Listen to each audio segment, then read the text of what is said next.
Une jeune fille, vivant dans une petite ville quelque part en France, ruminait son amertume. En effet, bien que ne se trouvant pas laide du tout, elle ne jouissait d'absolument aucune popularité. Et, du haut de ses 16 ans, cela lui posait un problème bien douloureux et bien pesant. Plantée devant son miroir, elle se regardait sous toutes les coutures, essayant ses vêtements-ci, ses vêtements-là, mettant du maquillage ici et des bijoux comme ça. Mais rien n'y faisait. Plissant les yeux, elle jeta un regard noir à son reflet.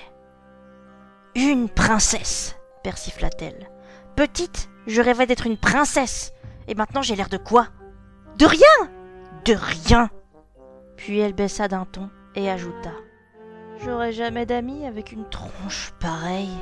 Je déteste mes parents de m'avoir faite comme je suis. Non mais regardez-moi ces yeux ! Ce regard bovin et insipide !» Des larmes lui piquaient les yeux. Sa rage était totale. Elle touchait son visage du bout des doigts, l'air légèrement affolé. Et c'est alors qu'elle eut une idée. Ridicule, certes, mais une idée. Elle pouffa de rire, se racla la gorge et se tint droite, et tout à fait sérieuse, devant son miroir. Ne pouvant cependant se retenir de sourire, elle charma son propre reflet. « Miroir, mon beau miroir, dis-moi, comment devenir plus belle ?» Une voix sépulcrale retentit alors. En faisant la vaisselle et tes devoirs. La jeune fille fronça les sourcils et se retourna furibonde vers son père qui était entré. Il se mordait la joue, amusé par sa propre blague. « Papa, sors de ma chambre !» cria-t-elle. Il lui répondit alors calmement. Tu es déjà belle, ma chérie, et ton miroir ne te mentira jamais, il te le dit déjà. « Arrête de faire ton philosophe, là !» répondit-elle. « Intimité, porte fermée, je te l'ai déjà dit plein de fois. » Vaisselle. Il était sorti en claquant la porte, agacé, mais néanmoins habitué à ce comportement. Quant à elle, elle se racla de nouveau la gorge, ouvrant bien l'oreille et guettant le moindre bruit, de crainte que son géniteur sournois ne débarque encore. C'est alors qu'une chose étrange se produisit. Une vive lumière flamboya derrière elle. Encore furieuse, elle se retourna, s'attendant presque à voir le voisin inonder sa chambre de lumière depuis la fenêtre. Après tout, le monde était contre elle. Mais ce n'était pas ça.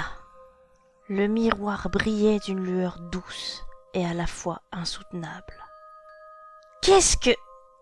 Son cœur n'eut pas le temps de se serrer, ni sa tête de se questionner qu'une autre voix étrange se fit entendre.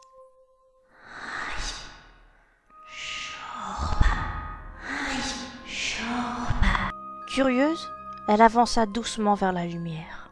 Celle-ci s'éteignit aussi brutalement qu'elle s'était allumée. La jeune fille cligna des yeux.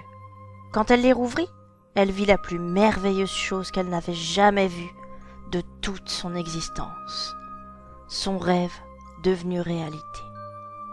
Elle se voyait elle-même, mais tellement sublime qu'elle en perdit la voix. « Je suis belle ?» souffla-t-elle, ébahie. Elle se contempla, cligna encore des yeux, les frotta et caressa même le miroir. Mais l'image ne changeait pas. « Tu es devenue plus belle que tu ne l'aurais jamais été, » continua l'étrange voix. « Mais cela a un prix, bien évidemment. Ainsi donc, je te laisse le choix. »« Lequel ?» demanda la jeune fille. « Expliquez-moi !»« Tu peux conserver cette beauté, heureusement pour toi. Tu embelliras même avec les années. Et ce, en dépit de l'âge et de la vieillesse, que tu connaîtras quand même de toute façon. » Voyant que la voix ne développait guère plus, l'adolescente demanda. « Ou alors ?»« Ou alors, tu redeviens telle que tu étais. »« C'est tout ? Et le prix ?»« Ah, mais rien de mortel, rassure-toi. » Ah, en échange, je veux juste ces yeux bovins là, sur lesquels tu chiales sans arrêt, là. Oh, ne t'en fais pas. Je te les rendrai beaux, brillants de l'or et des étoiles. En revanche, tu n'y verras plus rien. Totalement aveugle. L'adolescente réfléchit, se faisant silencieuse. Elle pouvait être belle à en mourir, sans en périr, ou retourner à une vie fade, et déprimante. Elle ne réfléchit donc pas longtemps. Comment pouvait-on mourir d'être belle après tout? Elle ferait attention et c'est tout. Sa vue lui manquerait peut-être, d'accord. Comment verrait-elle qu'elle est belle? Mais elle aurait toujours ses oreilles pour entendre les compliments qu'on lui ferait, et ses mains pour recevoir les fleurs qu'on lui jetterait. Elle répondit aussi soudainement que brutalement. « Je la veux, je veux conserver cette beauté. » Mais seul le silence lui répondit. Elle crut entendre un rire cristallin et lointain. L'ignorant, elle souriait avec le cœur, et non avec les lèvres, car le bonheur l'avait submergée. Puis tout devint noir.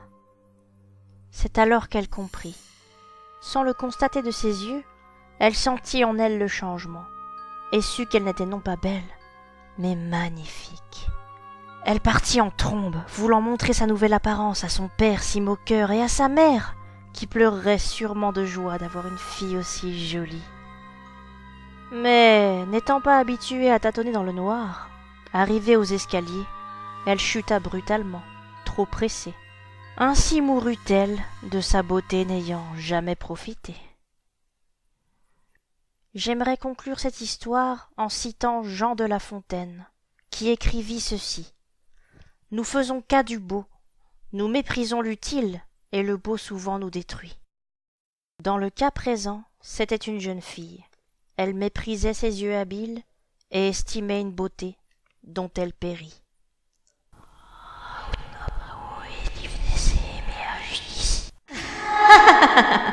Regardez-vous, regardez-vous.